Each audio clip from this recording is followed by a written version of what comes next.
Преди 15 дни водих група в Израел по стъпките на Христос и минавайки през Елионския хълм, това е мястото, където е Гециманската градина, където е храма на народите, построен с дарения от всички християнски държави в света, видях този камък на земята и си помислих, че успешно би могло този камък да се впише в тази красива църква в Сарафово, за която аз съм помогнал и моето семейство и съпругата ми с лични средства.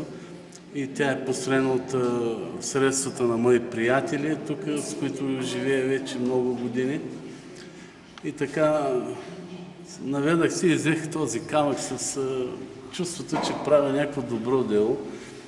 Заедно с апелативния прокурор Емил Христов и неговата съпруга и други членове от нашата група бяхме много ентусиазирани и прекарахме камъка през митници, граници, получавахме въпроси за какво ни е този камък и така нататък. Хората ни проумяваха защо ние носим такъв камък, но в крайна сметка камъка се озова тук и много тържествено беше поставен в църквата в деня на Цветница. Тук беше пълно с хора,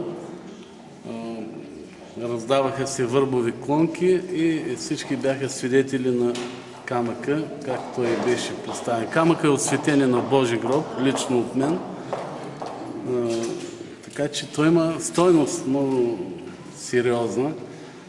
От такъв камък, само да довърша, е построен целият Иерусалим. Това се казва Иерусалимски камък. Разбира се, дялан там в зидарията на сградите, но той вечер, когато зале слънце или сутрин при изгрев, добива един златист цвят и целият град изглежда като от злато. Да, аз и друг път съм казвал, че Бог е един.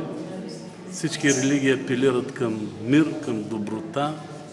Всички апели на свещеници, имами и равини са в тази посока, така че не намирам нищо лошо в това един евреин в мое лице. Председател съм на Духовния съвет на Шалом в Бургас, да върви и да живее своя живот с приятели християни, да дарява на тая църква. Долу в криптата съм дарил всичките икони на моята съпруга, която вече не е между нас, с чиста съвест, че те са красиви и обичани и да ги виждат всички. Това няма нищо лошо. Даже и в криптата в момента вече една година стои моята фотоизложба «Християнските свети места». Христос е евреин, това не е за мен маловажно. Все пак майка ми е християнка. Много неща ме свързват с християнството и не виждам нищо лошо в това. Това са послания за мир.